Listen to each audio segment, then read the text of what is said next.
So we saw that Samura, one of the enchanted blade bearers, being encountered by one of the main Hisaku members. And that fight is being continued in this chapter, but we're cutting away from that and we're coming back to Hakuri. He's currently having his spirit energy recovered so that he can use his special sorcery again. This is actually picking up from chapter 50 because we saw that when Hakuri and Aruha arrived at Senkutsuji Temple to meet up with Samura, he was taken by the Kabunabi back to like this bedroom place, which she calls the treatment room. And she says that she hears it's going to take a few days for his powers to come back. So the treatment that she's going to give him is to minimize that. And that she's going to need them to hold off the enemy for 30 minutes. And that's when Samura was like, okay, bet, and then went outside and, started fighting against the Hisaku forces, which he currently is doing right now. So now we're coming back to that, and we're finding out it's only been 10 minutes since chapter 50 ended. And she also says that if he uses his sorcery again before recovering for 30 minutes, then he essentially will incur brain damage and possibly never even be able to use his sorcery again, or even just straight up die. So that's like the stakes here.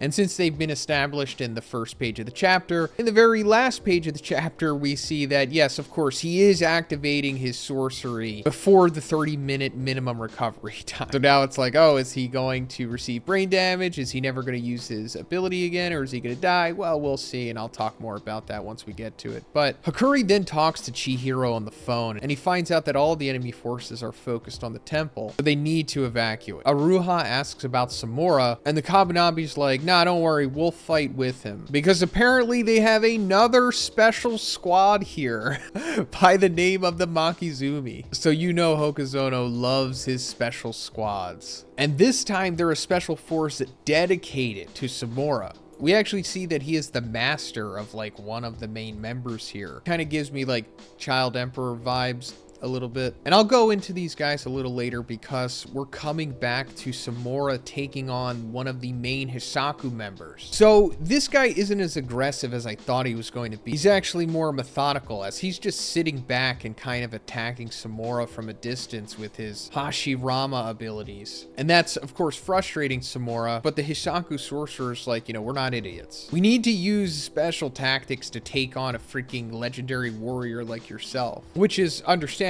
because, yeah, he's like one of the strongest characters in the verse right now. And then as Hakuri and Aruha are watching this go down, they point out that they can't just randomly jump in and help Samura here. And it's because of Samura's blindness, which also gives him his, I guess you could say, superpowers. Because Samura is able to detect the enemy through a combination of like super hearing, super smell, and his ability to pick up on hostile energy. So the sonic booms that are happening and all of the noise kind of dulling his echolocation abilities right now. So if Hakuri and Aruha jump in there, they have smells that Samura is familiar with. So that mixed with like gunpowder and smoke could confuse him, and of course them giving off hostile energy of their own could, in theory, worst case scenario, have Samura just straight up accidentally kill them. And that's when our boys, the Makizumi, come into play, because they don't give off any of that. They're like super ninjas. They apparently have the most stealth of anyone we've seen in the series, maybe even the most stealth in the verse, because it's said that they're the only ones who can fight alongside Samura because they have no scent, they nullify their sound, and they have no hostile energy. So they're essentially invisible to him on the battlefield, and he doesn't have to worry about them, which is awesome. But as I was saying, we got another new special squad introduced in this series, and just like we've seen with all the other special squads,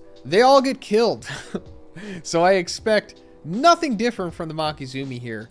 They will die with Samura, and it's not because I want them to, it's just how things go in this series. But anyway, despite how awesome this pairing is, they're still outnumbered, and they realize that like, wow, we need just at least one more person if we're going to be able to pull this off. And that's when conveniently Hakuri and Aruha, trying to escape the temple, run into them at the same time. And Aruha's like, all right, bet, I'll jump in there too. Let me help out. But then it's like, wait, I thought he wasn't going to jump in there because Samura might accidentally kill him. Well, with a normal person, for sure.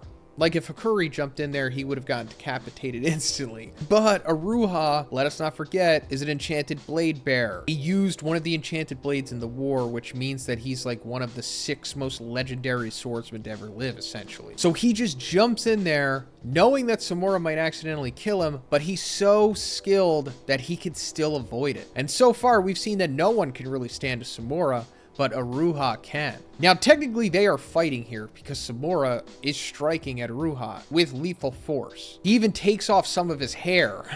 So this is the closest that we got to see 2 of the original Enchanted Blade users fight. I mean, early on in the series, we got to see Chihiro fight Sojo with N10 and Cloud Gouger. And while they don't have Enchanted Blades here, it's still pretty cool. And then they have this nice little exchange of words where Samura's like, Aruha, you son of a, and then Aruha's like, don't worry, just do your thing. I'll adapt to you. Coming to the end here, where the Kabunabi are just going to straight up try to teleport Samura, Aruha, and Hakuri to the front of the temple, you know, bypassing all of the chaos that's going on in the center. And the Kabunabi's like, yeah, while you guys are escaping, we'll stay back and fight, which means that, you know, they might potentially be sacrificing themselves so that they can escape. And Hakuri's like, nah, I can't allow that. I haven't risked my life yet. And he activates his sorcery, which is like the ultimate Sazanami clan technique, where he can not only do like the impact type ability that they have, but also his father's ability to access the subspace.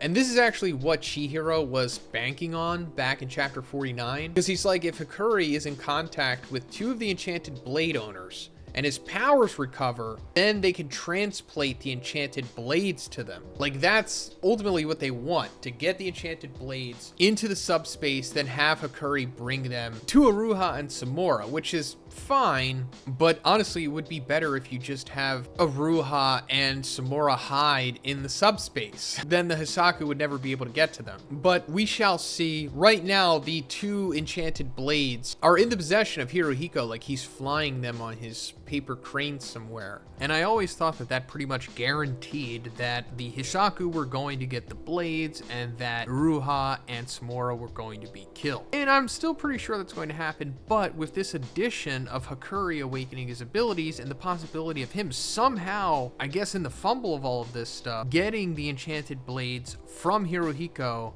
into the subspace and then into the hands of Aruha and Samura, that would be incredible. At least just to get to see them use the blades for like a little bit, you know, and then maybe they die after that somehow. But in theory, they would be unstoppable if they had the blades. So that's why I'm thinking that they can't get them, because then no one can stop them. So yeah, we'll see what happens. Let me know what you think about this chapter in the comments, guys. And if you liked the video, please give it a like and please subscribe if you haven't already. Have a great day, and I'll see you in the next one.